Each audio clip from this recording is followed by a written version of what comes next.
I left the house when I was 14. So I've been living out of the house, left my mommy from 14 up until now, and I'm 38. So I've been all around Cape Town. I've lived in each and every area. I've met so many different gangsters. I've met so many different people. The experiences I went through is like hectic. I've noticed things like people getting shot, how dogs eat people. I've watched somebody plaster people inside of a wall alive. At the age of 21, I came to find myself in Salt River. That's where I met my child's father. I was there for like 10 years. I had my child I conceived my child in an alley in Salt River behind the Imam's house. Me and my boyfriend at the time, the child's father, we were thrown out of, not, yeah, thrown out of the house. But then the Imam who was at the mosque around the corner allowed us to live in his gang. So he would open up and let us go sleep there, but we weren't allowed to leave there. And so then we would sleep there in the tent. And that is how it came along that I fell pregnant after 2 years. I went to prison when I was 22, no, 23. I went to prison. I got sentenced and then I found out I was pregnant for 5 months. And then when I came out, I was big. Because obviously the meals and stuff make you fat. So when I came out, he was still out of the house. So obviously I wanted to be where he was back into the... So I was 7.5 months. And that is when I gave birth. My child's lungs wasn't fully developed, but he wanted out. So I ruptured my membranes, my water ran away, and then I went into labor, so I had a very dry birth. So they rushed me to Mobile, and then they booked me into a private room. Me, take my, I had 20 rand on me. I took a taxi back to the area I lived to go smoke a packet first, and then took a taxi back in. And then I went, then they were looking for me everywhere. So I was in labor and I ran in the taxi to go smoke another packet and I came back again. So I thought the tuck was going to ease the pain. Charged me a dozen. They induced me into labor. They put their needles down my, it was so, yeah. There was nobody at the hospital for me. There was some Russian lady sitting by the bed. And this lady's like talking in her own country's language. I'm swearing at her to get the hell away from me. And that's when my child was born. And where is your son right now? My son right now is in Salt River. He's living with his family from his father's side. They don't want him here in Menenberg where I'm living right now because of the gangsterism and stuff that's going on here. I blame myself actually. He's failed last year, 7. He's 15 years old now. He failed last year, but I blamed myself. But now he actually, willingly wants to do 7 over again. Luckily, he's very enthusiastic about it. His father came out of prison after 12 years, 2 months ago, for murder. His father broke into a house in Observatory and the guy of the house woke up. They had a struggle with a steak knife and he stabbed the guy 7 times in the neck. He fell into a coma. They had a ID parade. So the guy came out of the coma, identified him, and they looked for him for another 2 years. And then that's when they caught him. And he came out 2 months ago. I was in prison a few times. The Mandrax situation is a bit hectic for me because when I smoke Mandrax, it's like I think I'm the queen of observatory. I used to break every single coin. It's like I'm floating and it's like I was Superman or something. And what do you take on the course? Anything and everything. They teach you in the life. If you're breaking cars into the life you love, anything you touch inside a car, your fingerprints touch it, you have to take it because there you go. Like the one night, I was walking through Observatory, so I met up with this one friend of mine. He wanted to see the Bluetooth headphones that I got in the car. Yes. So that he decides he's gonna keep it by him, but he walks with me. Now I'm walking with the laptop and whatever other stuff in the bag. So the police came riding on behind me. I threw everything one side and I slid underneath the car, and they caught me. That's when I found out I was actually pregnant with my son. I had admissions in Pozo. I was 5 months pregnant with another child, a girl. COVID just started. So I decided in the COVID when I'm not allowed to go out, I'm going to take a scuttle now in observatory. So I was walking, so I came to Donner Street. I jumped over this one gate and I found a lot of power tools, and a brand new mongoose bicycle. I'm just throwing the things over the gate. So the guy of the house woke up, and I'm hooked with the tummy, and I ran. But I had these Nike wedges on, and I jumped over the gate. But I jumped, then I tilted to the side, so my foot went like that, so I sprained my ankle. So I couldn't run. So I was walking fast. And as I was walking, I was undressing myself, making myself look different. So when I came home, I had a miscarriage. That is when I decided I want to go to the Ark. Because I couldn't handle the trauma of that. Because I really actually liked the guy and I wanted that baby. I wanted a girl. From that, I went to the Ark. And I came back from the Ark after a few months. I didn't stay the whole program. And then back to the drugs again. I was living still in Salt River. So I met up with this one guy who came out of a long, long prison time. My son's father's sister told me not to get involved with him, but then I still got involved with him. I moved to Lavendale. I was selling drugs for him. He was giving me stuff to sell. I would go to real drop me in Salt River, walk around Salt River and sell the stuff around Cape Town and sell the stuff. Till one day he went to go work in Robertson, so he locked me up in the house. I didn't know how long it was going to be. I had no food or nothing, so I didn't know how long I was going to be locked up there. So I decided I'm going to open the window with the screwdriver. Got through the window, took the bicycle on the train, and then I landed up in Upper Woodstock. One of the guy friends there used to give me money, like if I need money for food and stuff. But he didn't want to put the bike in the car. So what I had to do, I had to ride the bike to the station. So I could get home before that guy comes home from Robertson because he was coming home that day. I had like a few phones and stuff in the bag and in a rush. The bicycle, you Woodstock, up Woodstock, it's downhill. Yes, sure. So from Chester Road till Protea Hotel, I had no control of the bike. I tried to turn, I couldn't. I saw the whole soul of my one techie behind me. And I'm trying to prevent, I'm trying to stop the bike, it wouldn't stop. So I came to so fast at the Protea Hotel, the turn, and the car came so fast and the car knocked me. And I flew in the air and I hit one of those brown pillars with the stones on. Yes. Stomach first.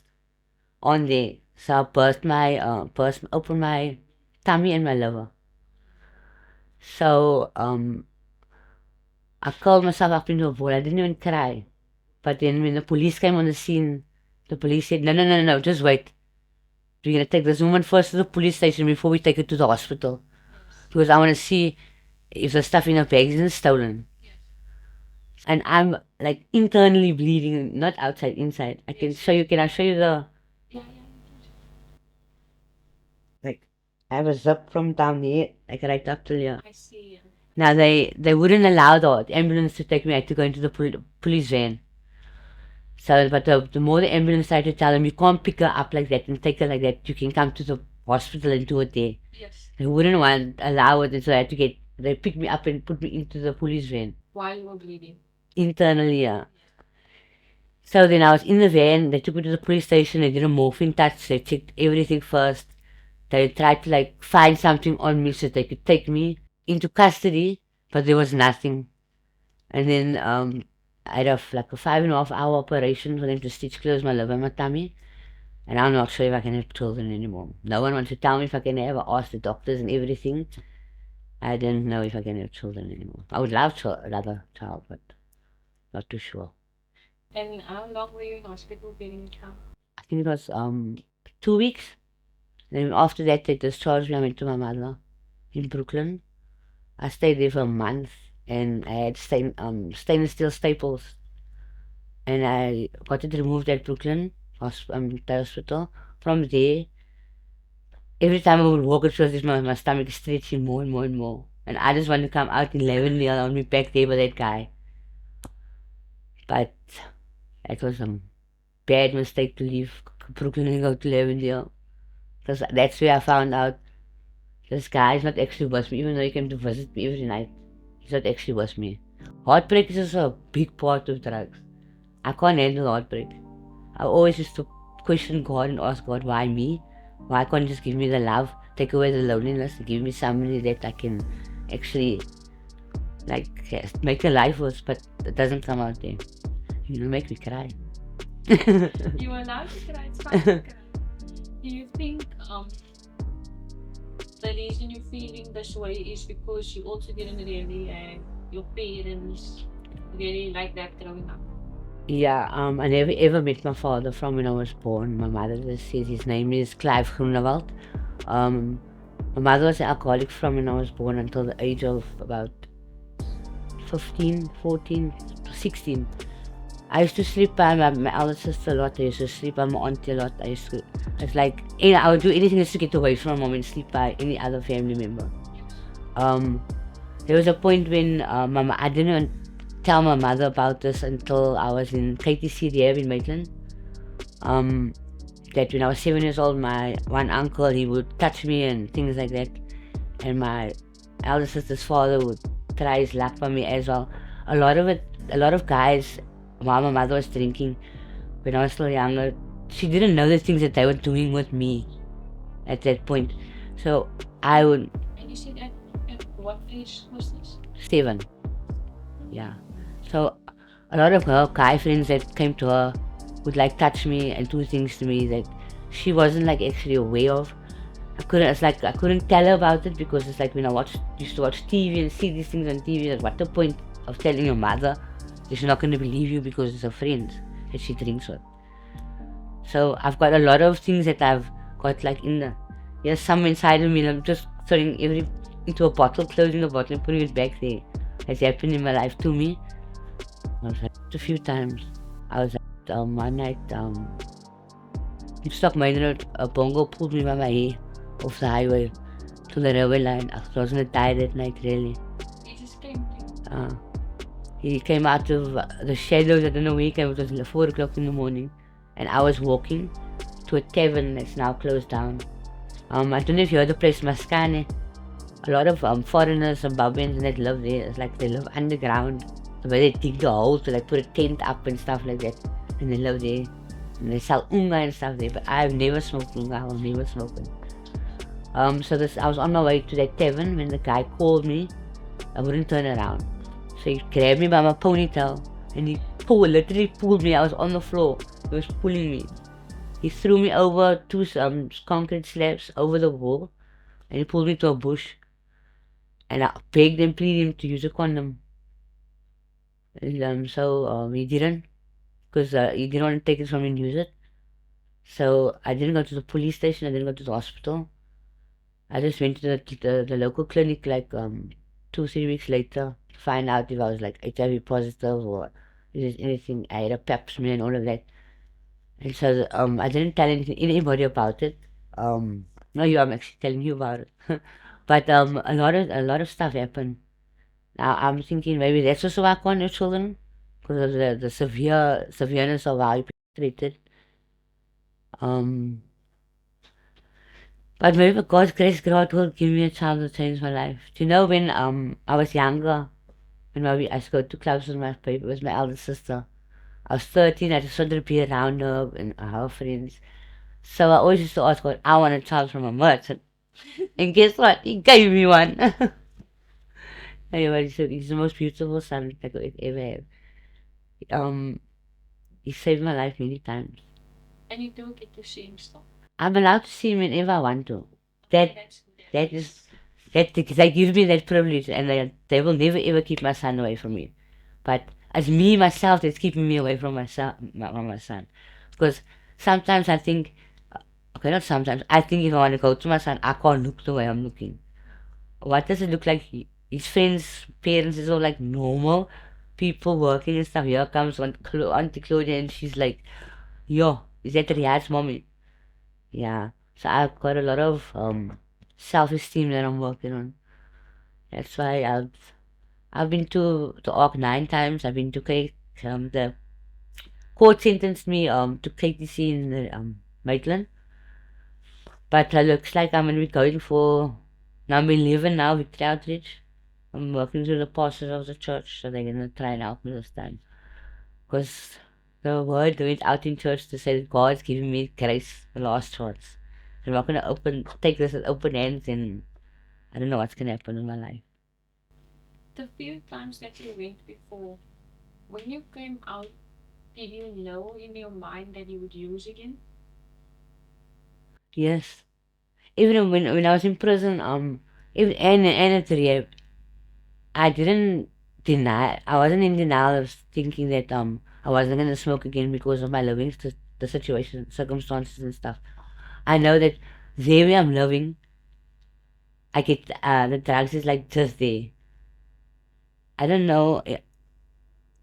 Like I said, I have a son from a merchant, right? From a merchant. Okay, Just don't mention any names. yeah.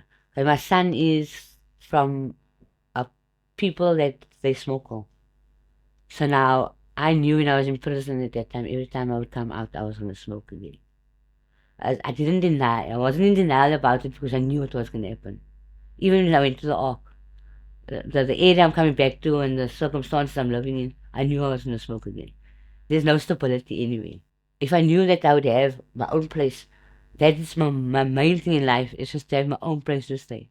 Because then I know I can maybe start growing into the person that I'm supposed to be, not this person that's just like, If you weren't clothing on drugs, what do you think would clothing have been now? How would your life have turned out differently if you weren't on drugs? how? No, And that's a everything that you question. I would love to know myself. If you could tell me that, I would love to know that my own identity. I have never ever, I don't know who I am. Truthfully, I don't know how I would have been have tried to figure it out. after my identity in, okay, I was 2 years at the Ark once. But that 2 years when I wasn't smoking, I'm like, this is not me, man. I'm doing all the stuff for other people at the Ark. I'm living with other people at the Ark. I'm working for them, helping them with their kids. It's almost like everything that I'm doing, I'm supposed to be doing it for myself, but I'm not doing it for me. I'm doing it with somebody else. That's also been my downfall in life. I more want to help other people sort some their things out than I would want to sort my own things out. And I end up going further into the pit than what I was. So me, I can't answer that question because I don't know who I am. I would love to know though. Now, if you know that you should put yourself first and not put other people first, then why don't you try to do that and try to figure out who clothing is? I want to. I don't know. I'm struggling with it.